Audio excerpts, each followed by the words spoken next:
श्री राम जी की स्कंद पुराण से वैष्णव कंद से वैशाख मास का महात्म्य का पारायण करते हैं। 7वां अध्याय। ओम श्री गणेशाय नमः। हर हर महादेव। जय माता दी। जय श्री राम। जय श्री राधे श्याम। राजा पुरुषा को भगवान का दर्शन, उनके द्वारा भगवत स्तुति और भगवान के वरदान से राजा की सायुज्य मुक्ति। ऋतदेव कहते हैं, परमात्मा भगवान नारायण 4 भुजाओं से सुशोभित थे। उन्होंने हाथों में शंख, चक्र, गदा और पद्म धारण कर रखे थे। वे पीताम्बर धारण करके वनमाला से विभूषित थे। भगवती लक्ष्मी तथा एक पार्षद के साथ गरुड़ की पीठ पर विराजित थे। उनका दूसरा तेज देखकर राजा के नेत्र सहसा मूंद गए। उनके सब अंगों में रोमांच हो आया और नेत्रों से अश्रुधारा प्रवाहित होने लगी। भगवत दर्शन के आनंद में उनका हृदय सर्वदा डूब गया। उन्होंने तत्काल आगे बढ़कर भगवान को साष्टांग प्रणाम किया। फिर प्रेम विहल नेत्रों से विश्वात्मा देव जगदीश्वर श्री हरि को बहुत देर तक निहार कर उनके चरण धोए और उस जल को अपने मस्तक पर धारण किया। उन्हीं चरणों की दोवन रूपा श्री गंगा जी ब्रह्मा जी सहित तीनों लोगों को पवित्र करती है। तत्पश्चात राजा ने महान वैभव से बहुमूल्य वस्त्र, आभूषण और चंदन से हार, धूप, दीप तथा अमृत के समान नैवेद्य के निवेदन आदि से एवं अपने तन, मन, धन और आत्मा का समर्पण करके अद्वितीय पुराण पुरुष भगवान विष्णु का पूजन किया।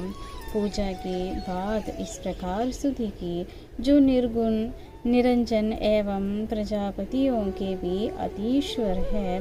ब्रह्मा आदि संपूर्ण देवता जिनकी वंदना करते हैं, उन परम पुरुष भगवान श्री हरि को मैं प्रणाम करता हूँ। शरणागतों की पाप राशि का नाश करने वाले आपके चरणारविंदों को परिपक्व योग वाले योगियों ने जो आपके हृदय में धारण किया है, यह उनके लिए बड़े सौभाग्य की बात है। बड़ी हुई भक्ति के द्वारा अपने अंधकरण तथा जीव भाव को भी आपके चरणों में ही चढ़ाकर वे योगी जन उन चरणों के चिंतन मात्र से ही आपके धाम को प्राप्त हुए हैं। विचित्र कर्म करने वाले आप स्वतंत्र परमेश्वर का नमस्कार है। साधु पुरुषों पर अनुग्रह करने वाले आप परमात्मा को प्रणाम है। प्रभु, आपकी माया से मोहित होकर मैं श्री और धनुरूपी विषयों में ही भटकता रहा हूँ। अनर्थ ही मेरी अर्क दृष्टि होगी थी। प्रभु विष्णुमूर्ति, जब जीव पर आप अत्यंत शक्ति परमेश्वर की कृपा होती है, तभी उसे महापुरुषों का संग प्राप्त होते हैं, जिससे संसार समुद्र गोपत के समान हो जाते हैं। ईश्वर जब सत्संग मिलता है, तभी आप में ही मन तथा बुद्धि का अनुराग होते हैं। मेरा समस्त राज्य जो मुझसे छीन गए हैं, वह भी आपका मुझ पर महान अनुग्रह हुआ था, ऐसा मैं मानता हूँ। मैं न तो राज चाहता हूँ, न ही पुत्र आदि की इच्छा रखता हूँ और न कोश की ही अभिलाषा करता हूँ।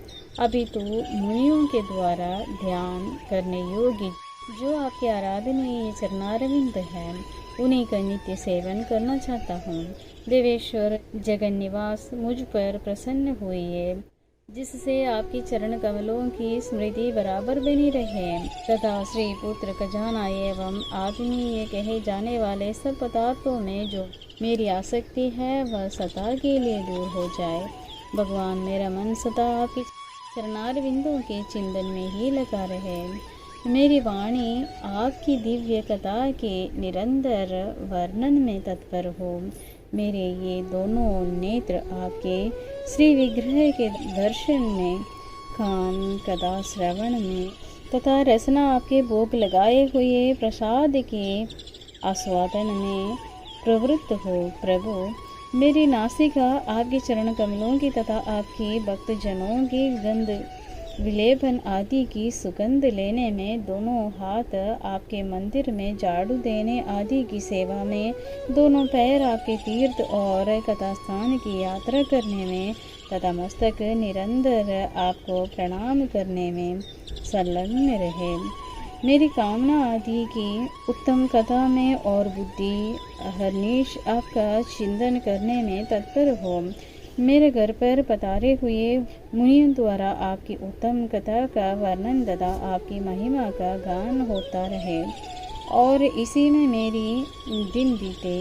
विष्णु, एक क्षण तथा आधे पल के लिए भी ऐसा प्रसंग ना उपस्थित हो जो आपकी चर्चा से रहित हो। हरे, मैं परमेश्वर ब्रह्मा का पद, भूतल का चक्रवर्ती राज्य और मोक्ष भी नहीं चाहता, केवल आपके चरण कमलों की निरंतर सेवा चाहता हूँ, जिसके लिए लक्ष्मी जी तथा ब्रह्मा शंकर आदि देवता भी सदा प्रार्थना किया करते हैं। राजा की इस प्रकार स्तुति करने पर कमल नयन भगवान विष्णु ने प्रसन्न हो मेघ के समान गंभीर वाणी में इस प्रकार कहा, राजन, मैं जानता हूँ तुम मेरे श्रेष्ठ भक्त हो, कामना रहित और निष्पाप हो तथा ब्रह्मा शंकर आदि देवता भी सदा प्रार्थना किया करते हैं। राजा की इस प्रकार स्तुति करने पर कमल नयन भगवान विष्णु ने प्रसन्न हो मेघ के समान गंभीर वाणी में इस प्रकार कहा, राजन, मैं जानता हूँ तुम मेरे श्रेष्ठ भक्त हो, कामना रहित और निष्पाप हो। नरेश्वर, मुझ में तुम्हारी दृढ़ भक्ति हो और अंत में तुम मेरा असायुज प्राप्त करो। तुम्हारे द्वारा किया हुए इस स्तोत्र से इस पृथ्वी पर जो लोग स्तुति करेंगे उनके ऊपर संतुष्ट हो मैं उन्हें भोग और मोक्ष प्रदान करूँगा। ये अक्षय तृतीया इस पृथ्वी पर प्रसिद्ध होगी, जिसमें भोग और मोक्ष प्रदान करने वाला मैं तुम्हारे ऊपर प्रसन्न हुआ। जो मनुष्य इस स्थिति को किसी भी बहाना से अथवा स्वभाव से ही स्नान दान आदि क्रियाएं करते हैं, वे मेरे अविनाशी पद को प्राप्त होते हैं। जो मनुष्य पितरों के उद्देश्य से अक्षय तृतीया को श्राद्ध करते हैं, उनका किया हुआ वह श्राद्ध अक्षय होते हैं। इस तिथि में थोड़ा सा भी जो पुण्य किया जाता है उसके फल अक्षय होते हैं। नृपश्रेष्ठ, जो कुटुंबी ब्राह्मणों को गाय दान करता है उसके हाथ में सब संपत्तियों की वर्षा करने वाली मुक्ति और मुक्ति भी आ जाते हैं। जो वैशाख मास में मेरा प्रिय करने वाला धर्मों का अनुष्ठान करता है उसके जन्म मृत्यु जरा भय और पाप को मैं हर लेता हूँ। अनग, एक वैशाख मास मेरे चरण चिंतन की ही भांति ऐसे सहस्रों पापों को हर लेते हैं, जिनके लिए शास्त्रों में कोई प्रायश्चित नहीं मिलता है। राजा को यह वरदान देकर देवाधिदेव भगवान जनार्दन सबके देखते देखते वही अंतर्धान हो गए। तदनंतर राजा पुरुषा सदा भगवान में ही मन लगाए हुए उन्हीं की सेवा में तत्पर रहकर इस पृथ्वी का पालन करने लगे। देव दुर्लभ समस्त मनोरथों का उपभोग करके अंत में उन्होंने चक्रधारी भगवान विष्णु का सायुज्य प्राप्त कर लिया। जो इस उत्तम उपाख्यान को सुनते हैं और सुनाते हैं वे सब पापों से मुक्त हो भगवान विष्णु के परम पद को प्राप्त होते हैं। 7वां अध्याय समाप्त। सबको जय श्री राम जी की। हर हर महादेव।